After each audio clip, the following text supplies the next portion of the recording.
सोचिए, अगर बस अपना नजरिया बदलने से ही हमारे जीवन का पूरा अनुभव बदल जाए तो कैसा रहेगा। आज हम इसी विषय की गहराई में उतरने वाले हैं और ये समझने की कोशिश करेंगे कि हमारे अस्तित्व की ज्यामिति यानी ज्योमेट्री आखिर कैसे काम करती है। चलिए सीधे मुख्य बात पर आते हैं। शुरुआत में ही एक बहुत ही कमाल का सवाल सामने आता है, क्या हो अगर ये पूरा का पूरा ब्रह्मांड, हाँ विशाल घूमती हुई आकाशगंगाओं से लेकर हमारा खुद का शरीर तक सब कुछ बस एक परफेक्ट ज्योमेट्री का खेल हो। मतलब ये ख्याल ही कितना अद्भुत है ना, कि इस पूरे अस्तित्व का आधार एक बिल्कुल सटीक और संतुलित ढांचा है।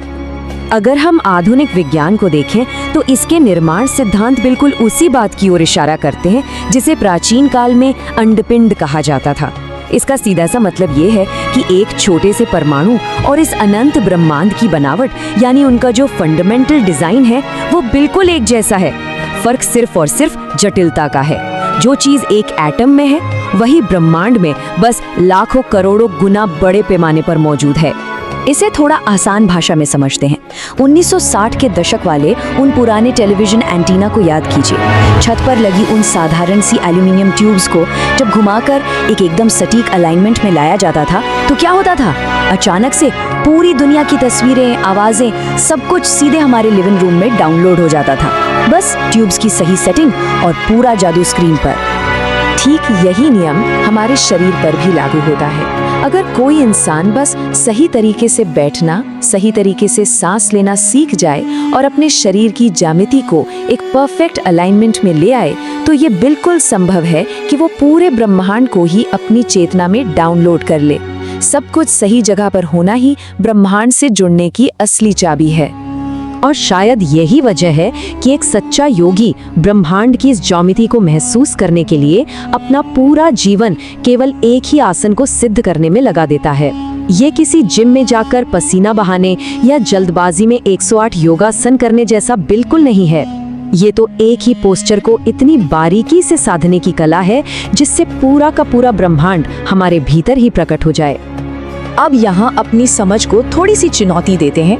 एक बहुत ही दिलचस्प सवाल है, जब हम अपने आसपास की दुनिया को देखते हैं तो वो देखना असल में हो कहाँ रहा है? क्या वो दृश्य बाहर घटित हो रहा है या कहीं और? अगर हम ऑप्टिक्स यानी प्रकाशिकी के विज्ञान को देखें तो जवाब बड़ा साफ है। प्रकाश बाहरी चीजों से टकराता है, हमारी आंखों के लेंस से गुजरता है और रेटिना पर एक उल्टी छवि बनाता है। इसका सीधा सा मतलब है कि हम बाहरी दुनिया का जो भी अनुभव कर रहे हैं वो 100% हमारे भीतर ही हो रहा है। बाहर तो बस रोशनी का खेल है। और ये बात सिर्फ देखने तक सीमित नहीं है। उजाला हो या अंधेरा, खुशी और गम के बीच का उतार चढ़ाव हो या फिर चरम दुख और परमानंद की स्थिति, ये सारे के सारे अनुभव पूरी तरह से इंटरनल है। हम जो कुछ भी महसूस करते हैं वो असल में भीतर चलने वाली एक प्रक्रिया ही तो है।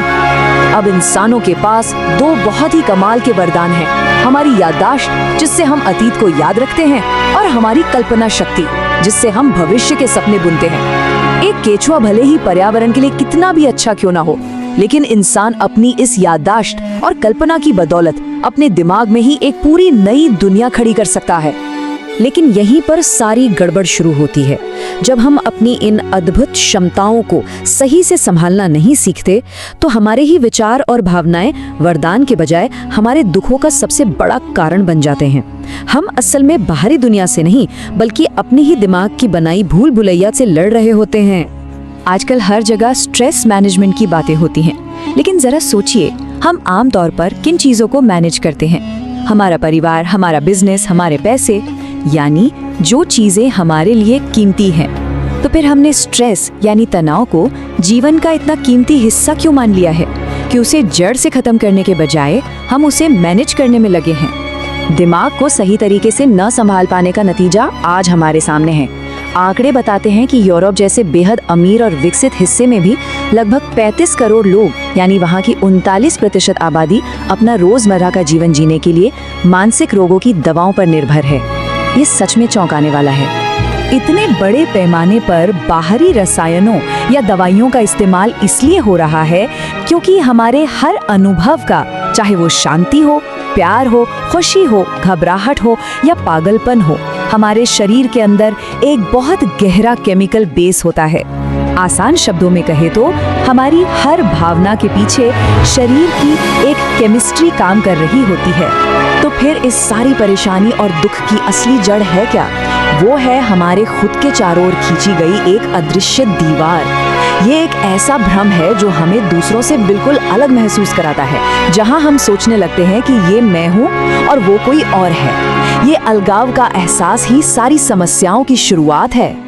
इस भ्रम को तोड़ने का एक बहुत ही आसान सा प्रैक्टिकल तरीका है। कभी आजमा कर देखिएगा। बस अपने दोनों हाथों को पास लाइए, उन्हें 1 मिनट तक खूब तेजी से रगड़िए और फिर आंखें बंद करके उन्हें एक दूसरे से करीब 4 इंच की दूरी पर रखिए। ऐसा करने पर हथेलियों के बीच जो एक अजीब सी हलचल या झुंझुनाहट महसूस होती है ना, वो असल में हमारी सेंसरी बॉडी यानी संवेदी शरीर का जागना है। ये वही ऊर्जा है जो हमारी शारीरिक सीमाओं से बाहर निकलकर बाहरी दुनिया के साथ जुड़ने की कोशिश करती है। अब जरा कल्पना कीजिए, अगर हमारी ये सेंसरी बॉडी इतनी फैल जाए कि ये पूरे कमरे को ही अपने अंदर संभाले। अगर हमें हर इंसान, हर चीज अपने ही एक हिस्से जैसी लगने लगे, तो क्या किसी को भी ये सिखाने की जरूरत पड़ेगी कि दूसरों को नुकसान नहीं पहुंचाना चाहिए? क्या तब किसी नैतिकता की किताब की जरूरत होगी? बिल्कुल नहीं, क्योंकि जब ये संवेदी शरीर फैलता है तो हमारे भीतर स्वाभाविक रूप से ये समझ आ जाती है कि दुनिया के साथ कैसा व्यवहार करना है। तब किसी बाहरी नियम या उपदेश की कोई आवश्यकता नहीं रहती। मैं और तुम के बीच का जो भ्रम है वो पूरी तरह से टूट जाता है और बचता है तो सिर्फ एकता का एक गहरा अनुभव। यहीं पर हमें योगी शब्द का एक बहुत ही सुंदर और गहरा अर्थ मिलता है।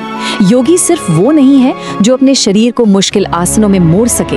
एक सच्चा योगी वो है जिसने अपनी सेंसरी बॉडी का इतना विस्तार कर लिया है कि उसे ये पूरा ब्रह्मांड अपना ही एक हिस्सा महसूस होता है।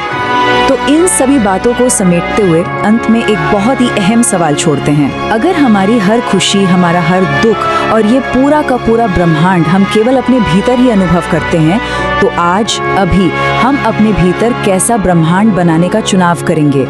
ये फैसला पूरी तरह से हमारा है। इसके बारे में जरूर सोचिएगा।